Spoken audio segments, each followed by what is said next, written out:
All right, we are live. We should be live, should be here. Hopefully, everything is running to the best of its abilities. Take a look here, shall we? Everything is running. Oh, cool. All right. What is going on? I hope everybody's having a fantastic day or night, depending on where you are from. That's something I say at the end of the stream, but we're starting off. Look inside yourself. Carney gets snippy at reporter when pressed on conflicts of interest. This has been coming out quite a bit as of recent. And I think it's highly interesting to watch how this man actually kind of loses it. He loses his cool here when asked a simple question. And I find it fascinating. The Liberal Party goes on its hiatus, goes away for however long they prorogued government. 150,000, by the way, I got corrected. I thought it was 500,000 people that voted. There's a total of roughly 500,000 Liberal members, but only 140 to 150,000 actually voted.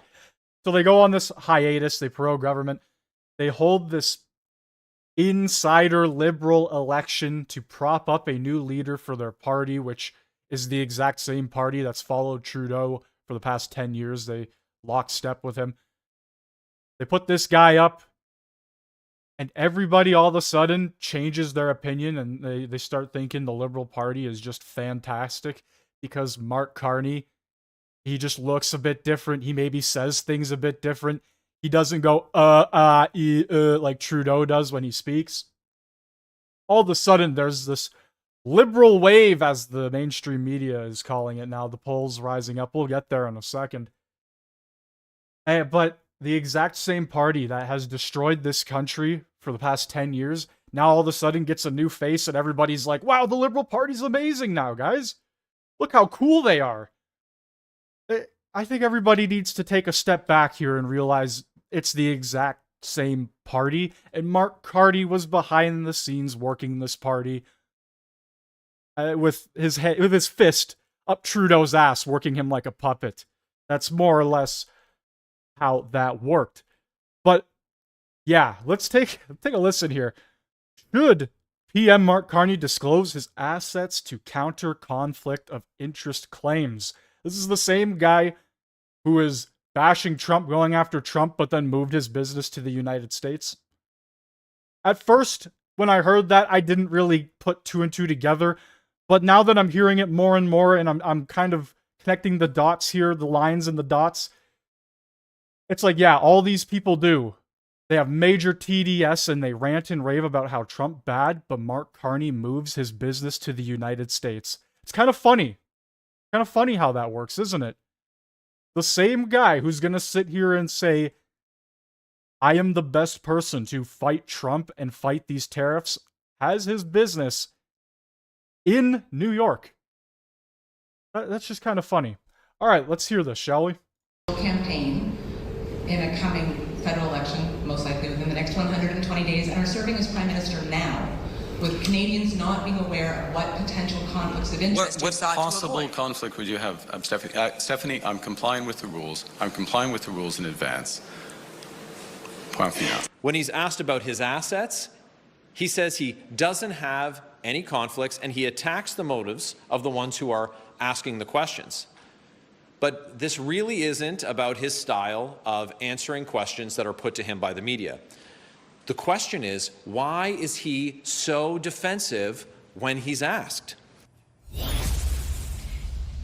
Newly minted Prime Minister Mark Carney on the hot seat this week during his trip to Europe, pushing back on reporters asking him if he needs to disclose his assets to counter any questions of conflict of interest. The Tories, as you heard there from their ethics critics, say Carney isn't doing enough to answer those questions. The Prime Minister today said more checks could be put in place as the process plays out. Take a listen. My assets have been put into a blind trust well in advance of the requirements, so they've been disposed. But what happens is that there's a discussion with the ethics commissioner for certain screens around certain issues, and that's a process that is underway. It's a natural process, and of course, it's part of the way our system works, and I very much respect the system. And those screens become public as they're developed. He very much respects the system. That is just wild. Anybody with a brain will realize that the Liberal Party is the exact same, and they haven't changed at all.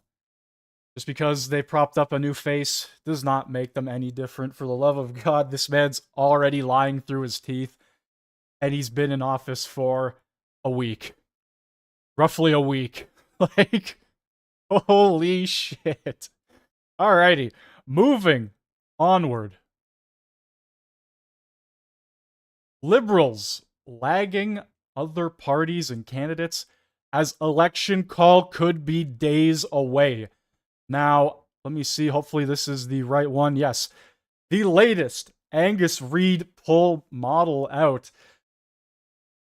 Guys, if there's such a big change all of a sudden and the Liberal Party has this massive lead, you would think Carney would be coming out of the gates going, we're calling the election ASAP. That way he can get a larger foothold. He can shut down any potential Pierre Poilievre contesting him or whatever.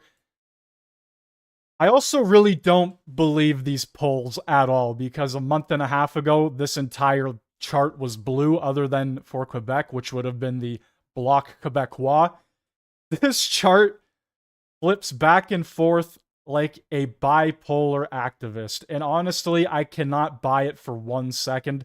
You will see reports one week saying the Liberals are up, and then next week you'll see reports saying Pierre steps down, or not steps down, but puts his foot down and makes a stand for Canadians, and the polls are back up. And it's like, I don't buy it for a second, either side. When the day comes when people can go and vote, we will see. We will see what happens. Plus, how do they even get these results? Are they grabbing people from every single individual riding and city and province to make this up? I don't think so. That would take a very long time. I don't know how they're doing it, if they're just reading a couple new mainstream media posts here and there, and then the shift changes based on that. Maybe they look on Twitter and see how many people are posting about this or that. Look, at the end of the day, I don't know how they actually get these results, and I'm not buying them for a second, no matter if the entire chart is blue or the entire chart is red or orange or green. I'm not buying it.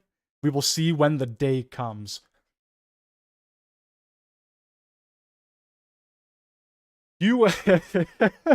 When I heard this, by the way, I fucking actually broke out laughing. Like, hysterically laughing. Hold on, I'm gonna take a sip of water here. The US. Global tariffs are coming in place April 2nd. Holy shit. I'm gonna do a global tariff on the entire world. The entire world will be taxed. I promise. A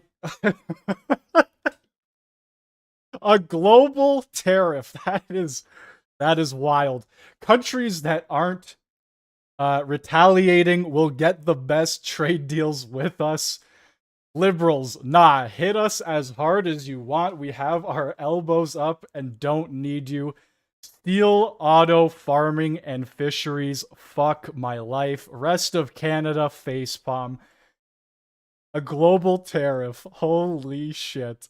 April 2nd is going to be a big day. We're going to roll out the reciprocal tariffs. But what I can tell you, and I would encourage your viewers and the public and the media to follow, going into April 2nd, and already now we've seen some of our most imbalanced trading partners come forward and want to drop their tariffs. So by President Trump pushing forward with a tariff plan, reciprocal tariffs, if you drop yours, we'll drop ours. We are already seeing some of the worst offenders come down. April 2nd is an important day, but I would also They tell everyone to look what happens from April 2nd to, say, June 30th as the other countries come down too.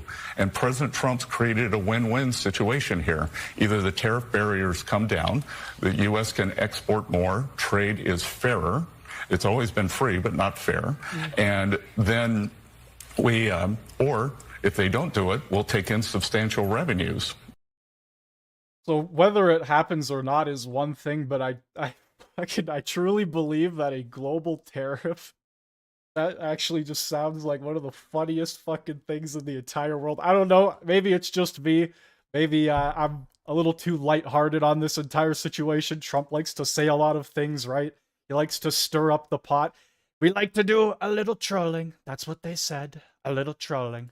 So I don't know, guys. A global tariff, that's kind of funny. Carney, okay. So last week, I'm bringing this up again because last week, for some reason, I didn't clue into the fact that Carney goes to this steel manufacturing plant. And I thought these were actual steel workers. It turns out, no, this is Karina Gould. That's, I can't remember her name, but she reminds me of the Canadian Kamala Harris. And these are actually all just liberal members dressed up to look like steel workers, while you have Pierre visiting, and he's fucking surrounded. I don't even know where Pierre is, to be honest with you. I think that's him right there. But yeah, it really tells you. That's why I don't believe these Angus Reid polls, because he has to dress up his own cabinet in order to get anybody to stand behind him. Maybe one or two steelworkers, but I don't even know. They could literally just be more liberal cabinet members. And that's just literally what it comes down to. Sure, he just got propped up as the PM, so he might not have a lot of backing or whatever. But then you see all over social media, people are like, Carney's the man now. All of a sudden, the Liberal Party is the fucking party to vote for. Yeah, I don't know about that one, guys.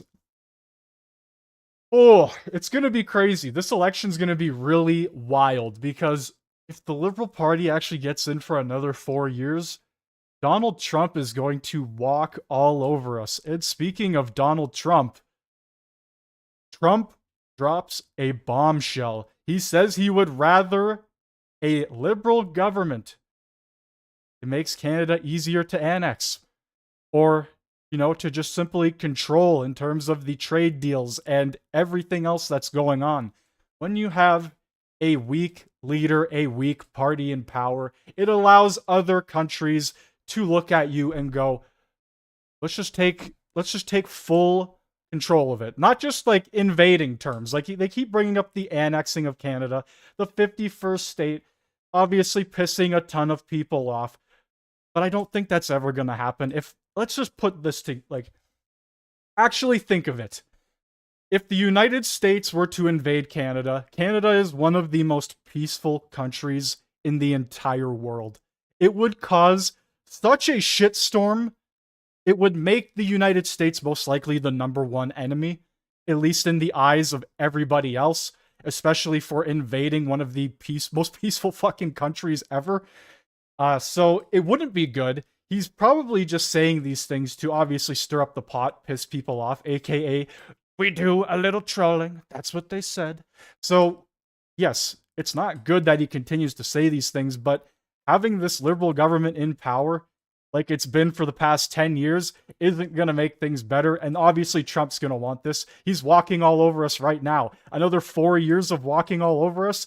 He wants that red carpet to get rolled out. That's exactly what he wants. He doesn't want to deal with Pierre Poilievre, who's actually going to put his foot down, stand up for Canadians, bring jobs back to Canada, try and rebuild the economy.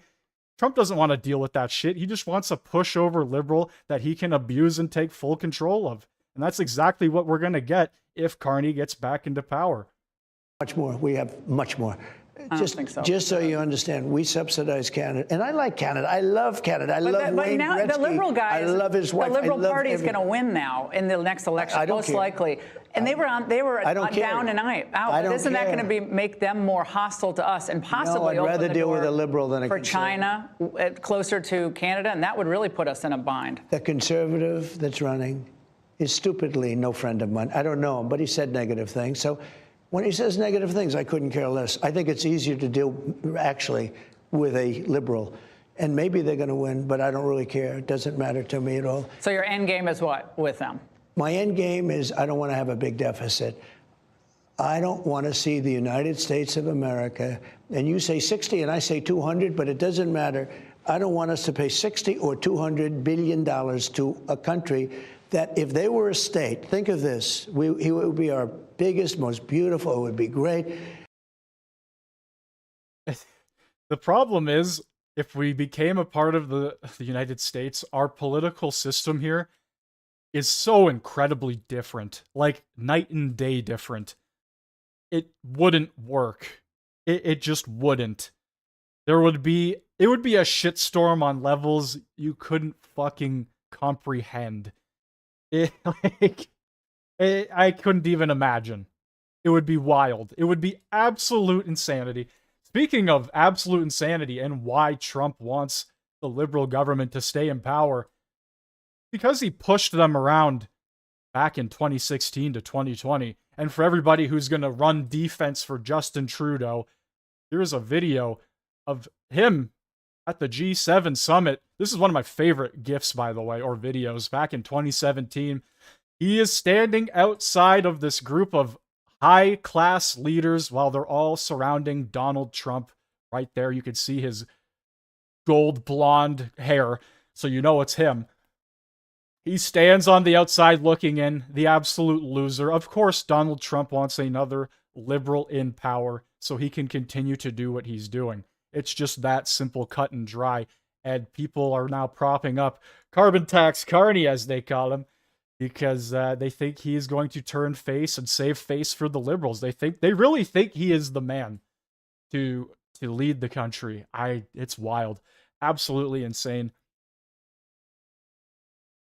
Okay, we have a couple Pierre Poilievre speeches or rallies or whatever to go over here. We have one from a day or so ago, and then one literally happened an hour ago. So we're going to listen to the one from a day or so ago, then the one from an hour. One after another. Here we go. Thank you for joining, by the way. If you are new here, make sure you hit that like button, hit that sub button. Let's get right into it. Thank you very much to all of you. And before I begin, I want to tell the workers here that our hearts are with you. I know that this is a very difficult and stressful time. Some of you have already got layoff notices. Others are worried you might face them in the future. You're scared. You're stressed. You don't know what's going to happen. I want you to know that Canadians are with you. We will fight for your jobs, and we will make sure the supports are there in the event of layoff. We'll make sure that EI provides payment promptly to help you keep food on the table, and we will work to get you back into a paycheck as soon as possible. And I once again say to Donald Trump, why would you go after these people? These are great Canadian people. American workers, just like them, are going to lose jobs if this continuing trade war insanity goes on. There is no good reason to do this to these good people. Stop the tariffs, stop the chaos, let's solve this problem, and that will mean that workers on both sides of the border can get their lives back, and both the nations could be stronger, safer, and more secure. We will always be a sovereign, independent nation. We will never be the 51st state. We will always be proudly Canadian, and we will fight for the Canadian promise. I go further to say that that Canadian promise has always been the reason for my political career. We want this to be a country where hard work means anyone from anywhere can achieve anything, that a hardworking person gets a great life on a safe street and a beautiful house under our proud flag. But that promise is broken after 10 years of the Trudeau-Carney Liberals. The lost Liberal decade has seen over the last 7 years $500 billion of investment leave our country for the U.S. Our per capita GDP has been the worst growth among all of our competitors. Housing costs have doubled and gone up faster than in any other G7 country. And now the Liberals think they should be rewarded with a 4th term in office. Furthermore, they brought in a carbon tax in this law. This law is still in place, even though Mr. Carney has signed a fake executive order to hide the tax for 35 or 40 days leading up to the election. It is still in place, and it applies across the board. The tax is scheduled to go up 300% over the next 5 years, and hiding it for a few weeks will not change that. 300%, my God. Furthermore, the full carbon tax also applies to industries. Industries like those here at Iveco. Iveco makes hot-rolled steel wire and steel billets, and these taxes drive up the cost of the entire domestic steel industry. Mr. Carney has said that he wants to expand the industrial carbon tax beyond the already eye-watering increases the government has passed into law. He specifically singled out steel in an interview he did on CTV. He said that Canadians don't buy steel, they don't need steel, and therefore it won't do any harm to tax steel. Although he did admit that the tax would drive up the cost of an automobile by just $200. I don't think anybody believes that. Remember when the Liberals told us that the earlier carbon tax wouldn't cost you anything? We learned later that that was not true. Carney's proposed shadow carbon tax will be bigger than Trudeau's carbon tax. And it's ultimately a trick. Hide the tax before the election and then bring it back bigger than ever after the election. This was a bad idea before the Trump tariffs. But now that Trump is hitting Canadian industry with a massive tariff, Carney is saying that he will impose a massive carbon tax on Canadian businesses. The combination of Trump's tariffs and Carney's carbon taxes would be a disaster for the workers behind me. Workers would lose wages, consumers would pay more. Money and jobs would leave Canada, making us even more dependent on the Americans, just like Trump wants. It reminds us of Carney's decision to move his headquarters out of Canada to the U.S. This new tax would apply to lumber mills, steel mills, factories, aluminum plants, and they would in many cases simply leave. But I won't let that happen. Today I am announcing that a common sense, Canada First Conservative government will repeal the entire carbon tax, including the federal backstop that requires provinces impose industrial taxes. There will be no taxes on consumers, no taxes on Canadian industries. Instead, provinces will continue to have the freedom to address this issue how they like, but there will be no federal obligation to impose the tax. We will also axe the tax on steel, aluminum, natural gas, food production, concrete, and other industries. Instead of taxes, we will use technology. Technology, not taxes, is the best way to fight climate change and protect our environment. While the Liberals tax businesses who use energy, Conservatives will cut taxes and boost incentives for those who bring down emissions. Carrot, not stick. We will expand eligibility for the clean technology and clean manufacturing investment tax credits. We will reward heavy industries who make products with lower emissions than the world average. For example, Canada's industry produces 2 tons of greenhouse gases for every 1 ton of aluminum. China produces 12 tons of emissions for every 1 ton of aluminum, 6 times more. So every time you bring production from China back to Canada, you actually reduce emissions on a global scale.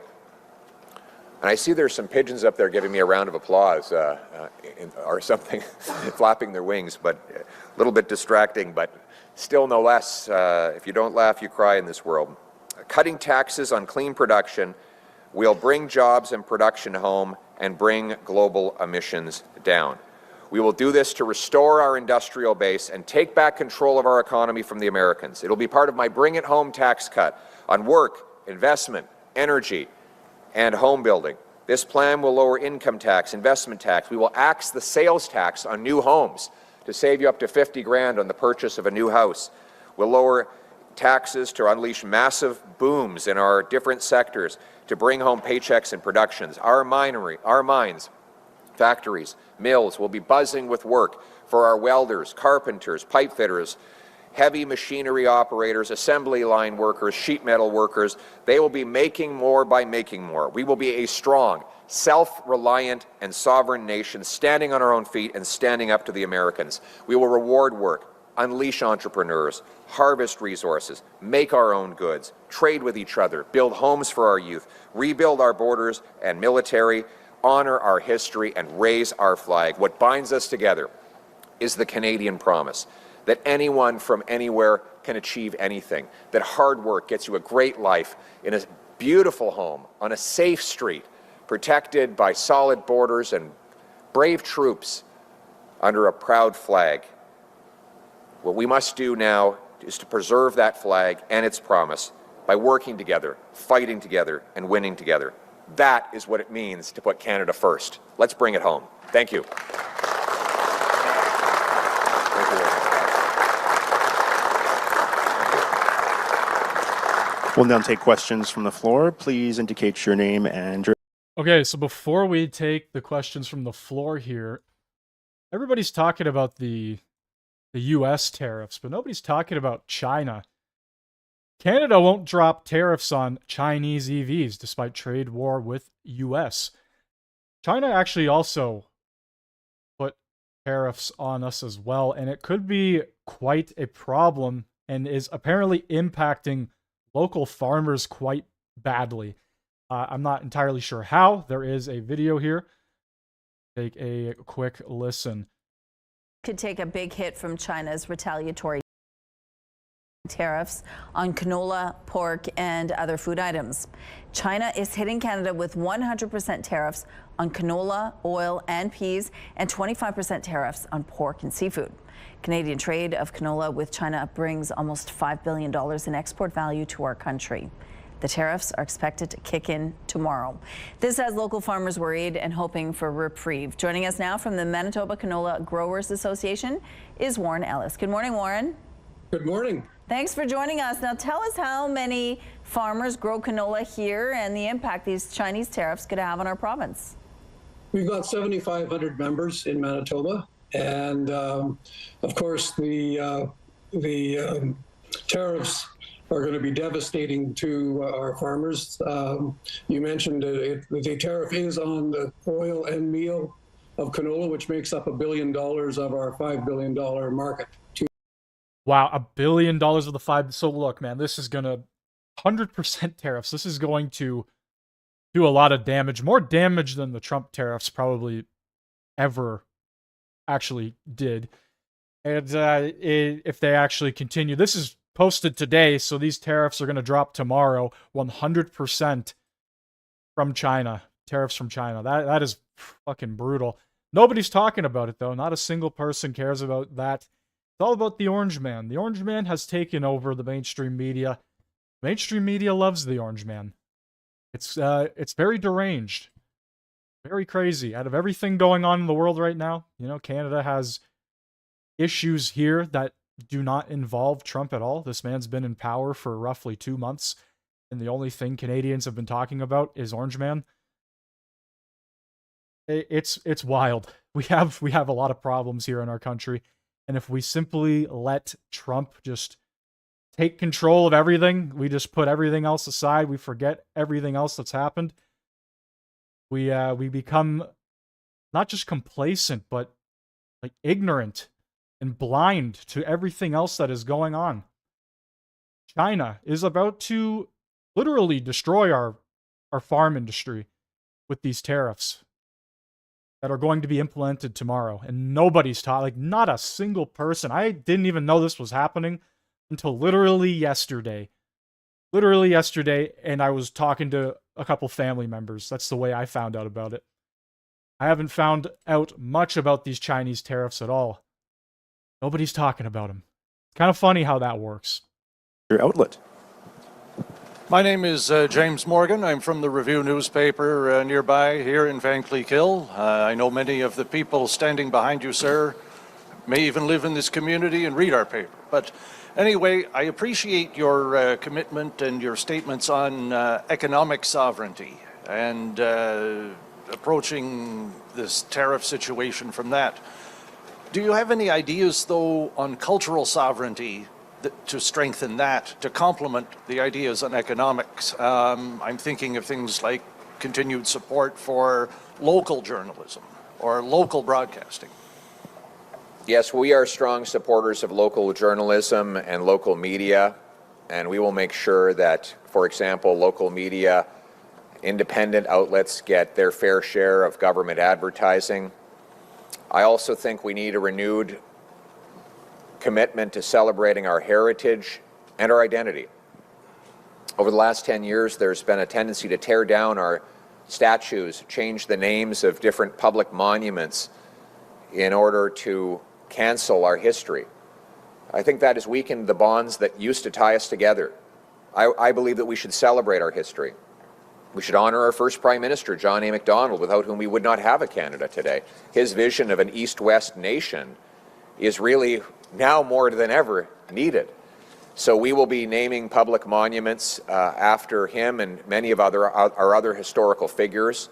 We will put a renewed focus on celebrating the military history, the extremely proud military history that we have over a century of defending freedom at home and around the world. We will ensure that our young people have chances to participate in that history by expanding, for example, the Cadet Corps and other programs that bring our people together from coast to coast to coast to coast. We now more than ever, we have to celebrate our proud heritage and our common Canadian identity. That's what unites us. Let's bring it home. Thank you. Next question. This is Joe Coppolino from the Tribune Express Carillon, a local paper here. Following up on James's question, you've said that you want to get rid of the local journalism initiative, which is super important for our paper ourselves, particularly in this region where we are a bilingual paper, one of the few in the country and in the province and in the country. That program basically keeps us alive, particularly as businesses in this area begin to struggle, and I expect that they're going to struggle more in the coming years, regardless of which government comes on, given the economic opportunity outset landscape. What ways will a government support local journalism outside of the Local Journalism Initiative program, which helps fund many of the journalists in this area? Thank you. Well, I have raised concerns with how the government has run that program and other media support programs. My platform will have measures that will strengthen local and independent journalism and give actually better and stronger voices to local journalism than we even have right now. So you'll have to stay tuned for that platform. We're just getting started. There's another roughly 6 weeks, and you'll be seeing a lot more from me, and I think you'll like what you have to see about local journalism. En français, sur le journalisme. En français? J'ai critiqué la manière dont vous allez Faire repousser de réunion gouvernement aux ex-gaz. J'ai eu bien en sauce à 6 tard avec la libéraux. On a un cube, donc il faut et commencer à respecter le message. So there were two parts to the question. One is about the Prime Minister holding meetings with leaders in Europe. Obviously, Prime Ministers have to meet foreign leaders in France, the United Kingdom, and all over the world. But meetings alone will not diversify our trade. We have a decade of non-stop international meetings, yet the share of our trade that goes, our exports that go to France and the UK has not budged. Why? Because we cannot get our products over the Atlantic. The Trudeau-Carney Liberals have blocked pipelines, LNG plants, mines, and other infrastructure that is needed to get our products over the Atlantic to the Europeans. I give you the example of France. France signed a natural gas supply agreement with Qatar. We could be selling that gas. We have 1,300 trillion cubic feet of natural gas right beneath our feet. We have cold weather, as you're experiencing today, which makes it cheaper to liquefy the gas. We have clean hydroelectricity to power that liquefaction. The steel from places like this could go in an LNG plant, or in, I should say, dozens of LNG plants right across the East Coast and the West Coast and the Saguenay region. So why don't we repeal C-69, the No New Pipelines law, rapidly approve LNG plants, pipelines, mines, port expansions, so that we don't have to sell 100% of our natural gas exports to the Americans. I would have liked to seen Mr. Carney come home with a natural gas supply agreement signed with the French, the way the Qataris have done. We know they need our gas. Japan, Greece, Germany, France, and other countries, Ukraine, have all asked for our natural gas. But the radical net zero, keep it in the ground ideology that has guided the Carney-Trudeau Liberals for 10 years and caused the lost decade has prevented us from doing it. After a lost decade, we don't need to give the Liberals a fourth term. What we need is a real change to bring home paychecks and production and put Canada first. This will be the last question. Good morning, Mr. Polyev. This is Kate McKenna from CBC News. Are you prepared to commit Canada to any kind of emissions target if you become Prime Minister? And if so, what would that look like? We have to focus on technology and not taxes. First and foremost, we have to take back control of our economy. What would my emissions target look like? I treat this as a global problem. By bringing home production from more polluting foreign jurisdictions, we reduce global emissions while growing our own paychecks. I don't think it is an achievement to shut down a Canadian steel mill and then see one open up in China that produces 10 or 20 times more emissions for each unit of steel. What we need to do is acknowledge that the best way to reduce emissions is to bring home clean production here. For example, National Bank has calculated that we could displace 2.5 billion tons of greenhouse gas emissions in India if we would supply them with our clean Canadian natural gas rather than having them power their economy with coal. 2.5 billion tons is 3 times the emissions of all of Canada. It makes more sense to bring emissions down by bringing jobs home through technology and not taxes, and that's what I announced today. En français. Merci beaucoup. Okay, nobody cares about the en français. We have a White House press briefing. For peace and a ceasefire in the Ukraine war. Both leaders agreed this conflict needs to end with a... Now, from what I've read, they're talking about, obviously, the Ukraine war right now, but they're going to be talking about the astronauts that have returned after that mission went completely haywire. And I also believe they're going to be talking about the Tesla attacks, or the attacks on, just electric cars, specifically targeting Elon Musk. So we'll be listening to this for a bit. Take a break from Pierre, not just jump into Pierre after listening to Pierre. Trump in charge, but he's determined to end it once and for all. President Trump also promised maximum transparency and a commitment to rebuild the trust of the American people in our intelligence community. Part of that promise was to fully release previously classified records related to the assassination of former President John F. Kennedy, and he made that happen yesterday. And I guess we're doing this. The release consisted of approximately 80,000 pages of previously classified records that are now published. The records are available to access either online at archives.gov/JFK or in person, accessible to the American people at the National Archives in College Park, Maryland. Records that are currently only available for in-person viewing are being digitized and will be uploaded in the coming days. On another note, positive economic data continues to pour in, showing the immediate impact of President Trump's pro-growth agenda. After suffering a steep decline in the final year of the Biden administration, the manufacturing sector came roaring back in February.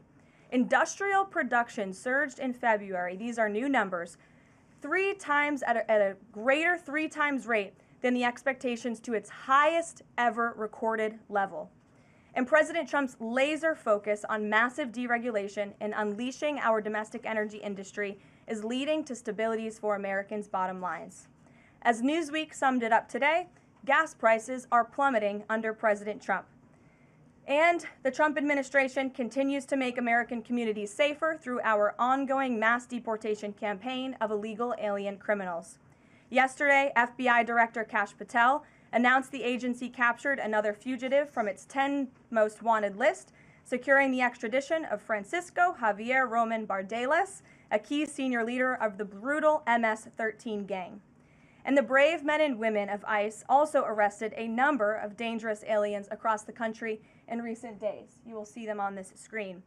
ICE San Francisco just arrested a citizen of Guatemala convicted of sexual battery. ICE New Orleans arrested a citizen of Ecuador convicted of rape in Suffolk County, New York. ICE Atlanta arrested a citizen of Mexico convicted of assault by strangulation. ICE Dallas arrested a citizen of Mexico convicted of assault with a firearm and rape with a foreign object.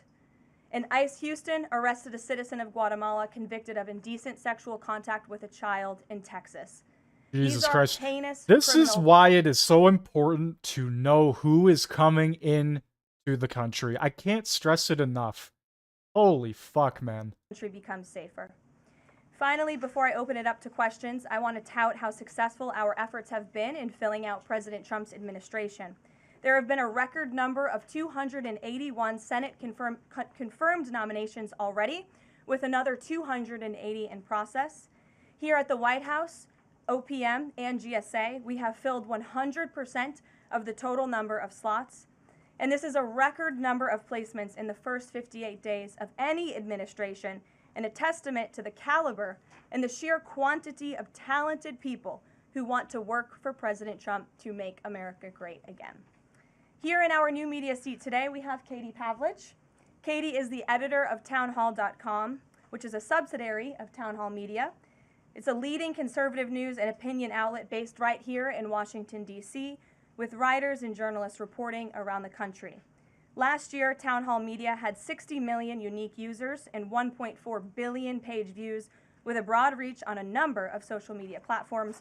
With that, Katie, please kick us off. Thank you, Caroline. Really appreciate it. Sure. Thank you. So given the back and forth with this U.S. District Judge and the administration's use of the Alien Enemies Act, does the president plan to send new and additional flights of Venezuelan gang members, now designated as foreign terrorists, from the U.S. to El Salvador or elsewhere? Can Americans expect to see those flights sometime soon? Americans can absolutely expect to see the continuation of the mass deportation campaign that has been successfully led by this president, Secretary of Homeland Security Kristi Noem, and also our Secretary of State, Marco Rubio. Since you brought up the judges, I would like to point out that the judges in this country are acting erroneously. We have judges who are acting as partisan activists from the bench. They are trying to dictate policy from the President of the United States. They are trying to clearly slow walk this administration's agenda, and it's unacceptable. As the President said last night, we will continue to comply with these court orders. We will continue to fight these battles in courts, but it's incredibly apparent that there is a concerted effort by the far left to judge shop, to pick judges who are clearly acting as partisan activists from the bench in an attempt to derail this president's agenda. We will not allow that to happen. And not only are they usurping the will of the president and the chief executive of our country, but they are undermining the will of the American public, tens of millions of Americans who duly elected this president to implement the policies that are coming out of this White House. And then one more question. Senate Minority Leader Chuck Schumer said yesterday that he was united with Democrats in working against Americans who, quote, their attitude is, I made my money all by myself, how dare your government take my money from me? Or, I built my company with my bare hands, how dare your government tell me how to treat my customers? What is the president's response to this, given his upcoming tax agenda and need to work on Capitol Hill? Well, we certainly hope that Democrats all of a sudden are for more money in the pockets of the American public. The president has made it incredibly clear that he is committed to tax cuts. He is committed to passing a big reconciliation package later this year, ending no taxes on tips, taxes on overtime, no taxes on Social Security for our hardworking seniors. And we encourage everybody on Capitol Hill to support that when it comes to the finish line, especially Democrats who clearly need a boost from the American public right now. Their approvals are at an all-time record low. Thanks for being with us, Katie. Garrett. I have one other question, but I want to follow up on Katie's question, actually. You said the mass deportation campaign would continue, but she asked about the flights specifically. Will those flights to El Salvador continue while this case is being appealed? We don't have any flights planned specifically, but we will continue with the mass deportations. And I would just like to point out that the judge in this case is essentially trying to say that the president doesn't have the executive authority to deport foreign terrorists from our American soil. That is an egregious abuse of the bench. This judge does not have that authority. It is the opinion of this White House and of this administration, and that's why we're fighting this in court. And it's very, very clear that this is an activist judge who is trying to... The president doesn't have the authority to protect the people he is serving. That is just insanity. I can't believe what is happening down in the States. A lot of craziness with the Democrats, that's for sure. They are just... They're not right in the head. I really don't think they are. When it comes to everything going on, they're deranged. They cannot put aside Orange Man bad and put the American people first. It's just some of the craziest shit, man. All right, we are going to end off on Pierre Poilievre. Earlier today, speaking with reporters in Sudbury, I would assume this is probably going to be more of what we just heard in the speech earlier. But I guess only time will tell. I haven't seen this yet. One thing I did notice, it's got a lot of dislikes. Seems like more and more people are hopping on the CPAC bandwagon here and disliking Pierre's speeches. Maybe they're bots, I don't know. But I found that quite interesting. The Dems and Libs are all WEF puppets, especially Mark Carney. He literally was on that website as a board member for, I think, over 5 years, close to 8. And then when questioned about it, when asked about his conflicts of interest and what he was involved with, he kind of just keeps shrugging the shoulder and saying, I'm not involved in anything. I'm a clean guy. Don't worry about me. Yeah, I don't know about that one. I don't know about that. Don't believe it for a second. I don't. All right, let's get into this Pierre Poilievre speech. Very much, everyone. Great to be here in the Big Nickel to celebrate the incredible workers that build our country. Thank you very much to Gord, Jeff, Jamie, and most importantly, thanks to all you, the great workers who literally build our country, without whom I wouldn't have been able to drive here today. There are countless millions of people who rely on your important work that will never know that it was you that put the bridge under their vehicle or the concrete and cement in the walls of their apartment complex. You deserve a good life. You deserve the Canadian promise. Your hard work should get you a beautiful life in a wonderful house on a safe street, protected by our brave troops under a proud flag. That, after all, was the Canadian promise. But after 10 years of the Trudeau-Carney Liberals, housing costs have doubled, food is unaffordable, taxes punish work, crime, chaos, drugs, and disorder reign in our once safe streets. And worst of all, we've lost $500 billion in investment to the Americans, making us more dependent after 10 years of Liberals on President Trump. Speaking of whom, yesterday the President said that having a Liberal Prime Minister would be easier for him to deal with, just as he threatened once again to make us the 51st state. And you know what? On that point, it's true. I'm a strong leader. I'm a tough guy to deal with. I'm firm in my convictions, and I'll always put Canada first. By contrast, in 10 years, the Liberals have blocked resource projects, hiked taxes, and driven $500 billion of investment to the U.S., all while Mark Carney moved his corporate headquarters out of Canada to New York, bringing jobs to the United States of America. Mark Carney will back down, and his Liberal policies will keep Canada weak, just like Trump wants, giving the Liberals a 4th term will only weaken our country and strengthen Donald Trump. We need a strong, tough leader who will unleash our resources, cut taxes and red tape, build homes, and make our economy less reliant on the Americans to put Canada first. And that is why I'm here today. About 500 kilometers away from here, 500 kilometers away from Thunder Bay, in Canada's wonderful communities of the North, companies discovered one of the largest untapped areas for rare earth metals in the world. Buried just under their feet was tens of billions of dollars of chromite, cobalt, copper, nickel, gold, and countless other resources that the world is desperate for. It's called the Ring of Fire. They could make Canada very rich. It would be life-changing for Northern Ontario towns, galvanizing thousands of paychecks and modern infrastructure.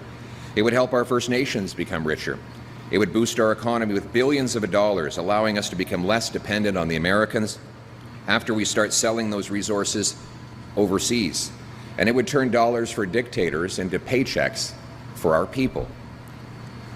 It would allow us to break our dependence on Beijing for batteries, turbines, solar panels, satellites. So you might be asking, we've known about this place for a long time. Why are there no shovels in the ground? Why are there no paychecks in workers' pockets? Well, the answer is the Liberals did everything they could to block this project. They have a keep it in the ground ideology. They have an anti-resource development policy in C-69. They've been sitting on the permits for 5 years. The process was started by former Liberal Environment Minister Jonathan Wilkinson in February of 2020, about the time when Mark Carney became Justin Trudeau's economic advisor. After he did nothing for 3 years, then Trudeau moved him out and put Stephen Guilbeault in.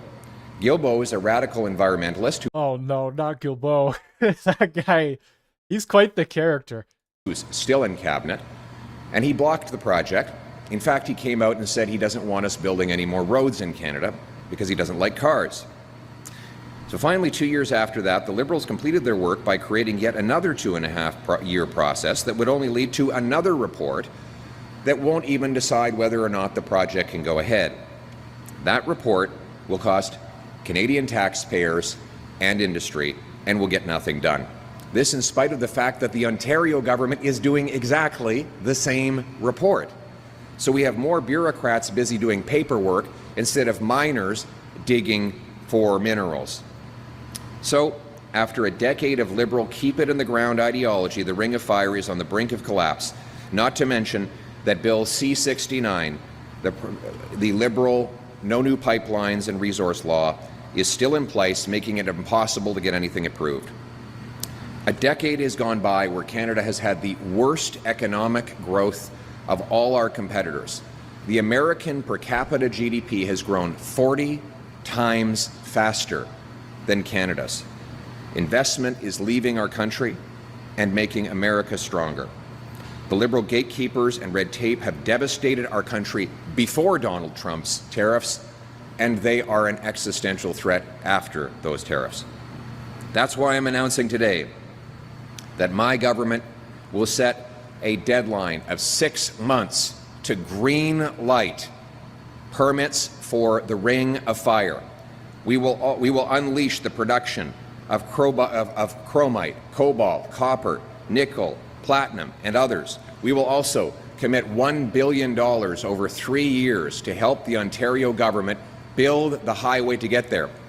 I hope that highway will be built with your asphalt, with your concrete, and with your hard work. The supplies that you make here that are so often made in Sudbury will be absolutely necessary to build the infrastructure to get the minerals to market from the Great Ring of Fire. We will let companies investing in the Ring of Fire share some of their federal corporate tax with local First Nations to help lift them out of poverty. And many of those local First Nations are strong supporters of this project. I think of Chief Cornelius, of Webequie, of Chief Bruce from Martin Falls. They have actually met with me and asked for this project to go ahead as soon as possible because they know it will make them richer and better off for the future. And because NATO has identified many of these critical minerals as necessary for our common security, we can count some of the expenditure on the road towards our NATO 2% target for defense. We'll make this money available by cutting foreign aid, bureaucracy, consultants, and other liberal waste to free up money for productive investments. We'll unleash the production of our resources for our benefit. Only a Canada First Conservative government will rapidly approve projects like these. We will repeal Liberal Law C-69 and instead grant rapid permission to our companies to build more pipelines, more natural gas exports, more data centers, more mines, and more projects of all kind across this country. We will stand up for this economy and our people. We will also repeal the entire carbon tax law on consumers, on industry, for everyone, for good. That will protect paychecks and bring production home. We'll also make sure that, speaking of home, that home will be safe again. We'll carry out the biggest crackdown on crime, illegal border trafficking, and drugs, so that you're safe again. I know that people in Sudbury no longer feel safe. When I crack down on crime by locking up criminals with jail and not bail, we will re-secure our communities so our children can play safely in the streets. Most importantly, we will become a strong, self-reliant, sovereign nation to stand up to the Americans and stand up for ourselves. We will reward work, unleash entrepreneurs, harvest our resources, make our own goods, trade with each other, build homes for our youth, rebuild our borders and military, honor our history, and raise our flag. And most of all, we will restore Canada's promise. A country where anyone from anywhere can do anything, where hard work gets you a great life in a beautiful home, on a safe street, protected by brave troops under our proud flag. Canada first. Let's bring it home. Thank you. Thanks, everyone. Thanks a lot. Thanks, guys. Thanks, guys. Thank you. I listened to the applause after. There's like one guy not clapping or whatever, but that's what it's all about. I mentioned this earlier with that photo of Carney having to dress up his own cabinet members to make it look like there were people standing behind him while he gave a speech. It's pathetic. He doesn't have the support of the blue-collar worker. Carney has the support of government workers, insane activists, university professors, and students. And we'll throw college in there as well. Probably even as far as elementary school and high school. Just across the board, the entire teaching union is probably entirely against Poilievre. It's all just government infrastructure that backs Carney. And it's just crazy to me. There's, like I'm going to mention, the Angus Reid poll that all of a sudden everybody's like, Carney's the man. The Liberal Party is so back. We're so back, guys. It's like they truly believe the entire party has changed simply because of the face change. It's just crazy to me. This country seems to run off of what the mainstream media likes to tell them. And it happens quite quickly, too. Carney has only been prime minister for not like a week. Like roughly a week. And the whole country all of a sudden is hopping on board. Once again, I don't believe the Angus Reid polls to save my life, and I don't think you should either. But in terms of how the mainstream media gaslights, manipulates, they seem to be doing a very good job at it. I only need to point out the fact that I haven't seen this kind of dislike amount on one of Poilievre's speeches, at least not recently. So there seems to be a group of people who believe that Carney's the man. I don't know why.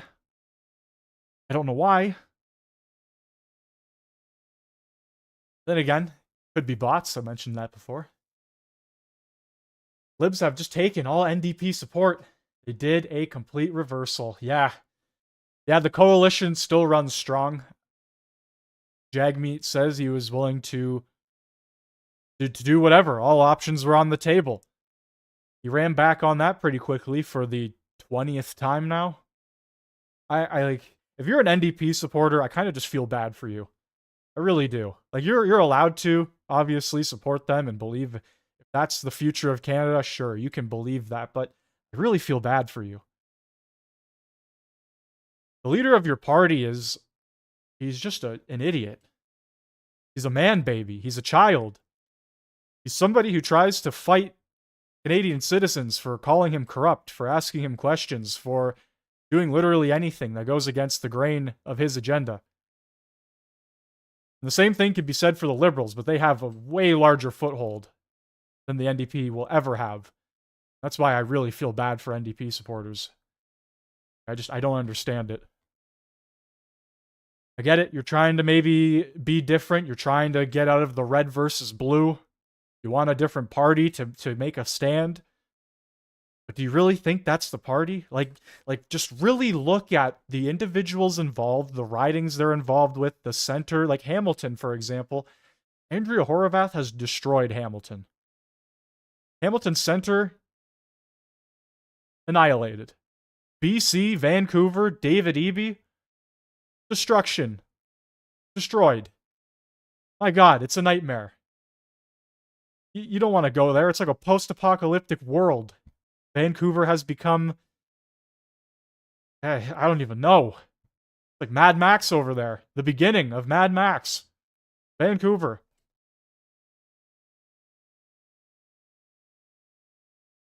We will now take questions on the floor. On va maintenant passer aux questions. Hi, Pierre. I'm Lindsay Alick from CTV News here in Sudbury. Hi, Lindsay. Would you support processing of these critical minerals right here in Sudbury? Absolutely. We should process the minerals right here in Sudbury and in countless other communities across Canada, but most importantly, Sudbury. Sudbury is the hub.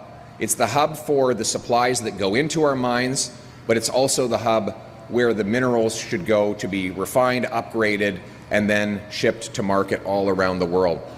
This is a place where we have the expertise, the workers, the financing, the population, the geography, and I can't wait. I think that it is going to bring billions of dollars through Sudbury. So my message to high school students, get started on a pre-apprenticeship. Start learning a trade. Because when you get out of high school, you're going to be right into a full-on apprenticeship, and then you're going to be into a $200,000 a year job working on mining and mining-related positions. It's going to be an incredibly bright future for our incredible workers right here in Sudbury. Thank you. Thank you. Next question. Prochaine question. Bonjour, monsieur. Oui. Je m'appelle Trump. Affaibli le Canada. Monsieur Trump, le Canada est faible. Oui, je fais. Et c'est exactly ça. President Trump wants the Liberals in power because they will keep this country weak. After 10 years in power, the Liberals have given us the weakest economy in the G7. They've doubled our housing costs, driven $500 billion to the south, all while Mark Carney was economic advisor to Trudeau, and while Mr. Carney moved his corporate headquarters to New York. Do you know that he moved his headquarters to Trump's hometown 6 days after Trump first threatened to tariff Canada? While these people here were worried about losing their jobs, Mark Carney was busy moving jobs to Trump's hometown.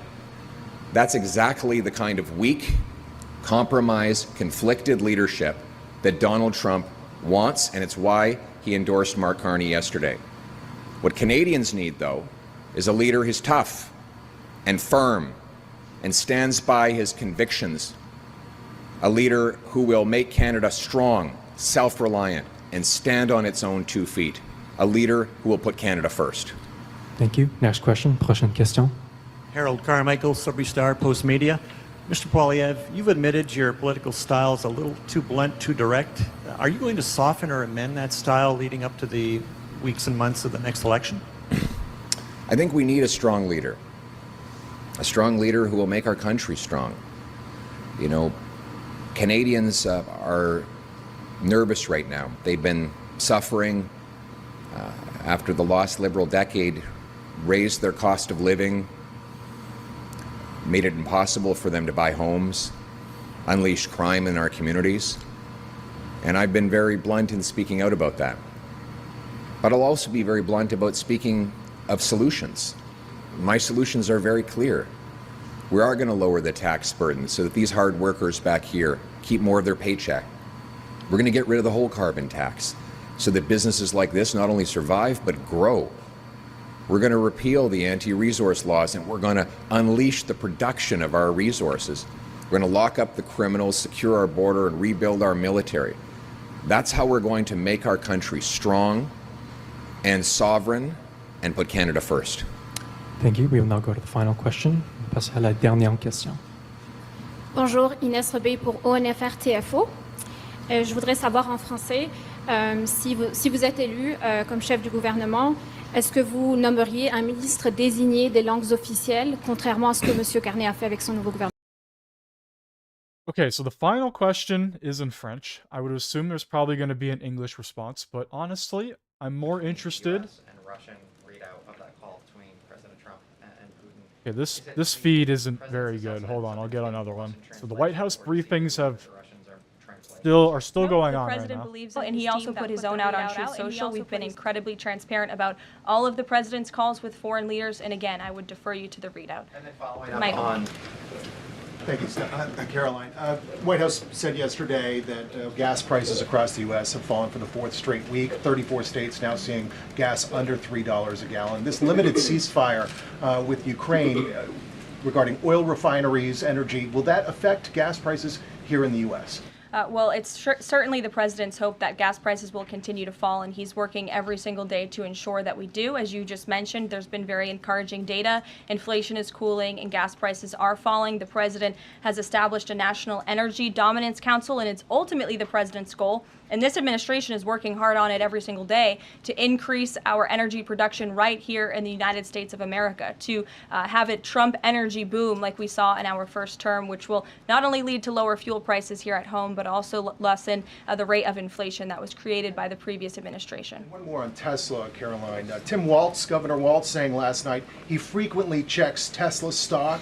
In doing so, to quote, give me a little boost during the day. How should Americans view politicians who take pride in the downfall of an American car company? I think that's quite sad, but I think Governor Walz unfortunately is living a sad existence after his devastating defeat on November 5th.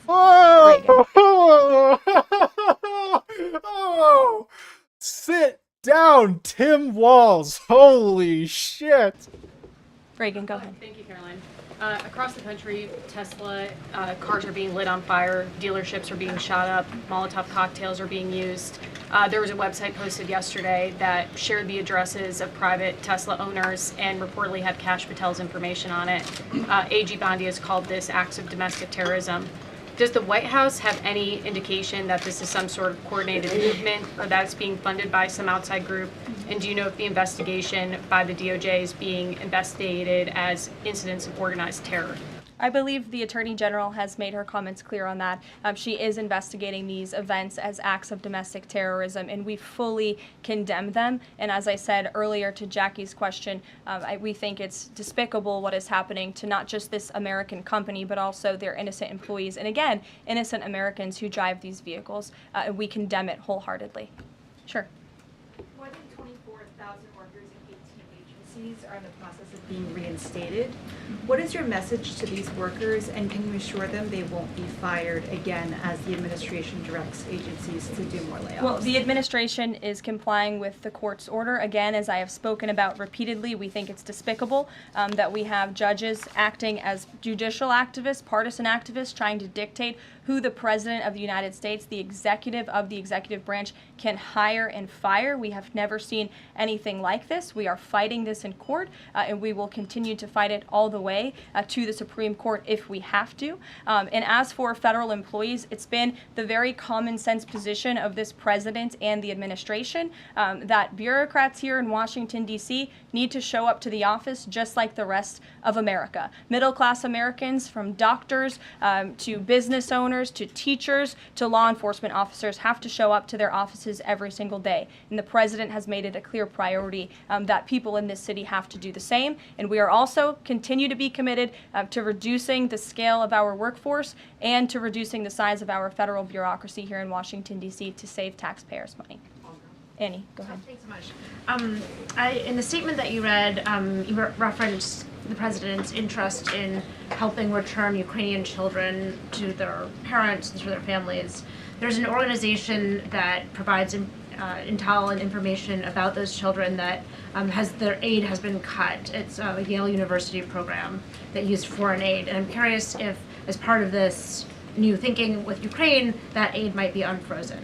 I have no updates about that or that specific program at this time. Karen.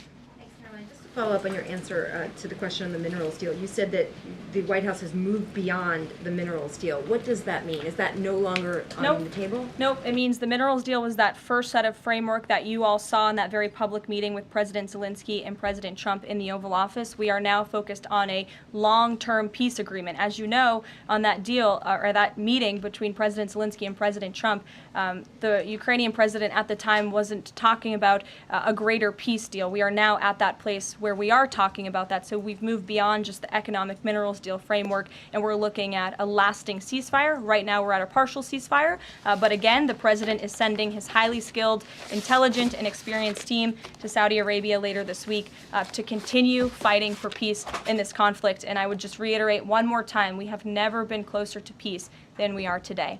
Thank you very much, everybody. We'll see you later. And there you have it, ladies and gentlemen. Holy shit, that roast, that firing back at Tim Walz was insane. That was great. Look, man, whether you like this administration or not, however you pronounce her name, Caroline or Carolyn, leave it. Dude, she fucking kills it every time. Every time I see her do a press briefing, she absolutely kills it. On fire today, though. I must say, that was something. All right, I'm going to do one last look to see if there's anything else going on in the day-to-day news, because honestly, I think I've covered a vast majority of it.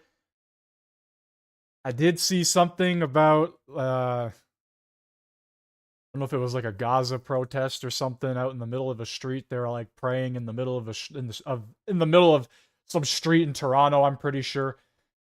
That was definitely something to take note on. But other than that, it's just a lot of Trump tariff this, Trump tariff that. Like I mentioned before, nobody's talking about the Chinese tariffs that are going to be applied on us. 100% tariffs. That is going to absolutely destroy our farmers as we know it. They're coming tomorrow. Not good. Not good at all. She's bad as fuck. Indeed, indeed. Anyway, I am going to call it a stream here. Thank you all for joining. Today was a day of all days, if it could day. We'll be live next Wednesday. We've been trying to do this. Actually, no, next Wednesday. What am I saying? Guys, if everything goes according to plan, we should be back fucking Monday to Thursday. With the potential Friday catch-up streams of the Senate. That's if we're back. Ladies and gentlemen, we are so back. If they return on the 24th, question period will be a wild one. Holy shit. Hopefully, yeah, hopefully. Hopefully. Not gonna keep my hopes up. But I'm hoping. Give us at least the 3 weeks of question period before you losers go back on another break for 2 weeks. I mean, God, the government here in Canada just Having a long vacation. Wild stuff. They could literally call an election, screw around for a couple more months, and then, I don't know, man, like go on summer vacation. It's wild how our parliament's working. But anyway, that's going to be it. I'll see you all next Monday for question period. Holy shit. It's happening. We are so back. All right. Have a good one. Adios.